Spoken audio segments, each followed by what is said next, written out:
عزیزان دنیا، یہ جو ہم جمع کر رہے ہیں، جتنی محبت بڑھتی چلی جائے گی آخری وقت میں جان کا نکلنا سخت ہو جائے گا.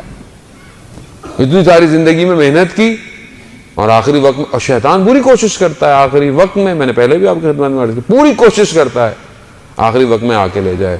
بہتر ہے میں اسی دنیا میں اپنے پروردگار سے رابطہ پیدا کروں. لیکن دعائیں کیوں ہیں؟ جب آپ دعا پڑھتے ہیں تو آپ خود شکستہ ہوتے ہیں، ٹوٹتے ہیں. آپ کو مجھے اپنی اوقات یاد آتی ہے کہ خدا ہے کیا اور میں کیا ہوں. جب میں ہاتھ پھیلاتا ہوں، جب میں گریہ کرتا ہوں، عظمت کا اقرار کرتا ہوں اور اپنے ہونے کے سامنے اقرار کرتا ہوں، تو دنیا کی محبتیں دور ہونا شروع ہو جاتی ہیں میرے سے. لیکن اگر آپ غرور تکبر میں چلتا رہیں، آپ کبھی کسی سے کچھ مانگے نہیں، آپ کے پاس سب کچھ ہو، تو تھوڑے عرصے میں انسان غرور ہو جاتا ہے. مجھے کیا ضرورت ہے کسی سے کچھ مانگنے کی، میرے پاس تو سب کچھ ہے. یہی غرور تکبر اسے تباہ اور برباد کر دیتا ہے.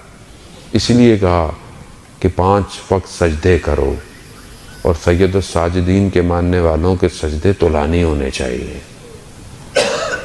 امام کے سجدوں پہ نشان ایسے تھے کہ امام سال میں کئی دفعہ ان کو کٹواتے تھے. میں تو سجدہ کرتا ہوں، میرے سجدے میں تو دنیا ہے، میں تو ظاہراً خدا کو سجدہ کر رہا ہوں، لیکن قلب تو میرا کہیں اور جھکا ہوا ہے. اور میری نماز تو ہے بھی ایسے ہی، ویسے بھی میں اپنی بات کر رہا ہوں، خدا نہ خواستہ آپ کو نہیں. اللہ اکبر کیا، نماز کے بعد کے سارے پلان آنا شروع ہو گئے.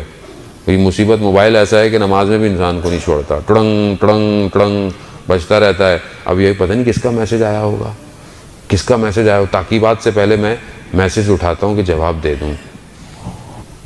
یہ میری گرفتاری ہے، یہ میں گرفتار ہوں اس کے ساتھ. عزیزان محترم، خوب کیا ہے، پھینک دیں تھوڑی دیر کے لیے، یہ رابطے کو کٹ کریں. عزیزان محترم، جو اوپر سے ہر وقت online data download ہو رہا ہے، اس کے لیے کوشش کریں کہ وجود کو منور کریں. یہ تو تھوڑی تھوڑی دیر میں آپ کو تو چھوڑتا نہیں ہے. مجھے تعجب ہوتا ہے جب بعض لوگ نماز کے وقت فون کرتے ہیں. تعجب یہ ہوتا ہے کہ بھائی وقت نماز ہے، اگر خود نہیں پڑھو تو کسی اور کو تو پڑھنے دو.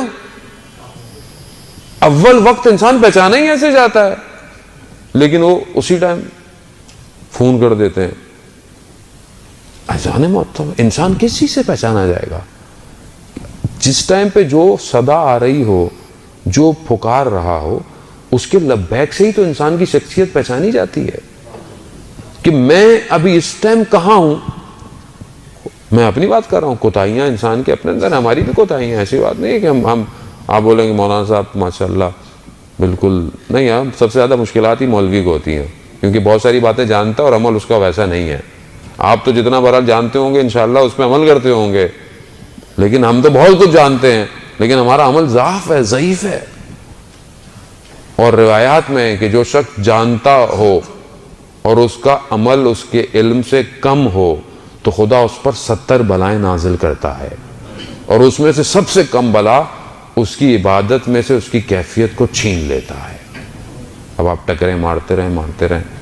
اب بہت سارے بولے مولانا صاحب پھر فائدہ کیا نماز پڑھنے کا؟ نہیں، اب اس کا یہ بھی مطلب نہیں ہے کہ آپ نہیں پڑھیں، کیونکہ پڑھتے رہیں گے انشاءاللہ اللہ تعالیٰ اس کے اندر وہ کیفیت پیدا کرے گا.